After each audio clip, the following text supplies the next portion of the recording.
রাষ্ট্র সংস্কারে গঠিত ৬ কমিশনের পূর্ণাঙ্গ প্রতিবেদন প্রকাশ করেছে অন্তর্বর্তী সরকার। মন্ত্রিপরিষদ বিভাগের ওয়েবসাইটে এসব প্রতিবেদন প্রকাশ করা হয়। আগামী ১ মাসে সুপারিশের ৫০% বাস্তবায়ন সম্ভব বললেন আইন উপদেষ্টা আসিফ নজরুল। বাকি সুপারিশ বাস্তবায়ন হবে রাজনৈতিক দলগুলোর ঐকমত্যের ভিত্তিতে।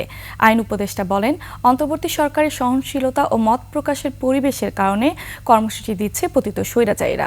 আরও জানাচ্ছেন প্রণব চক্রবর্তী। রাষ্ট্র সংস্কারে গঠিত ৬ কমিশন পূর্ণাঙ্গ প্রতিবেদন জমা দিয়েছে অন্তর্বর্তী সরকারের প্রধান উপদেষ্টা ডক্টর মোহাম্মদ ইউনূসের হাতে। প্রতিবেদনে বিচার বিভাগকে নির্বাহী বিভাগের প্রভাবমুক্ত রাখার সুপারিশ করেছে বিচার বিভাগ সংস্কার কমিশন। ৩৫২ পৃষ্ঠার প্রতিবেদনে সংবিধানের কয়েকটি অনুচ্ছেদ সংশোধনের প্রস্তাব এসেছে।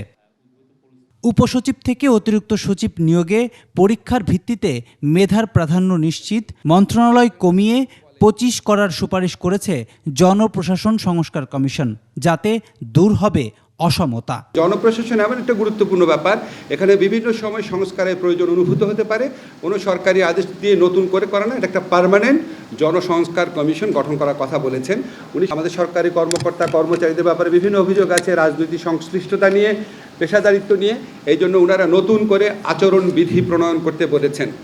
ক্ষমতার অপব্যবহার কমিয়ে দুর্নীতি দমন কমিশন শক্তিশালী করতে ৪৭ সুপারিশ দিয়েছে দুদক সংস্কার কমিশন। ক্ষমতার অপব্যবহারের বিরুদ্ধে ন্যায়পাল প্রতিষ্ঠা ও কালো টাকা সাদা করার সুযোগ বাতিলের প্রস্তাব রয়েছে এসব সুপারিশে। পুলিশের শক্তি প্রয়োগের সীমা নির্ধারণ চেয়ে বাহিনী সংস্কারে ২২ আইনের সংশোধন ও পরিমার্জনের সুপারিশ করেছে পুলিশ সংস্কার কমিশন। পরোয়ানা ছাড়া গ্রেপ্তার ও আসামিকে হেফাজতে নিয়ে জিজ্ঞাসাবাদের ক্ষেত্রে কিছু নির্দেশনা চেয়ে প্রতিবেদন জমা দিয়েছে কমিশন। মিথ্যা এবং হয়রানিমূলক মামলা প্রতিরোধের জন্য অত্যন্ত কঠোর কিছু ব্যবস্থা নিতে বলেছেন উনাদের ক্ষেত্রে যদি কোনো অভিযোগ আসে হিউম্যান রাইটস লঙ্ঘনের ক্ষেত্রে, তাহলে সেটা হিউম্যান রাইটস কমিশনের মাধ্যমে তদন্ত করার কথা বলেছেন। পুলিশ আর নিজে যেন তদন্ত না করে। সংসদের মেয়াদ ৪ বছর করার পাশাপাশি প্রধানমন্ত্রী পদে সর্বোচ্চ ২ বার দায়িত্ব পালনের সুযোগ রাখার সুপারিশ করেছে সংবিধান সংস্কার কমিশন। একই সঙ্গে প্রধানমন্ত্রী পদের শূন্যতায় অন্তর্বর্তী সরকার কিভাবে গঠিত হবে সেটির সাংবিধানিক রূপরেখাও প্রস্তাব দিয়েছে কমিশন। জাতীয় সংসদের সীমানা নির্ধারণ আইন, এটা একটু অ্যামেন্ডমেন্ট করার কথা বলেছেন। গণপ্রতিনিধিত্ব আদেশ একটু সংশোধন করার কথা বলেছে। নির্বাচন কর্মকর্তা বিশেষ বিধান আইন, এটা একটু সংশোধন করার কথা বলেছে। নির্বাচন কমিশন সচিবালয় আইন সংশোধন করার কথা বলেছে। ফরেন সার্ভিস একাডেমির এ সংবাদ সম্মেলনে ফেব্রুয়ারির মধ্যে রাজনৈতিক দলগুলোর সাথে ঐক্যমতের মাধ্যমে সুপারিশগুলো বাস্তবায়ন হবে বললেন আইন উপদেষ্টা।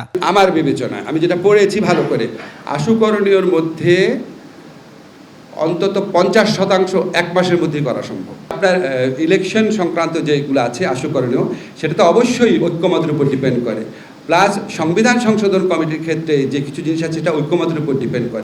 সম্প্রতি আওয়ামী লীগের রাজনৈতিক কর্মসূচি অন্তর্বর্তী সরকারের শ্রদ্ধাবোধ বলেও জানান আইন উপদেষ্টা। সরকারের সহনশীলতা, অবাধ মত প্রকাশের পরিবেশ এবং গণতান্ত্রিক চর্চার ক্ষেত্রে সরকারের অসীম শ্রদ্ধাবোধের কারণে এগুলি ঘটছে। প্রণব চক্রবর্তী, ২১ টেলিভিশন, ঢাকা।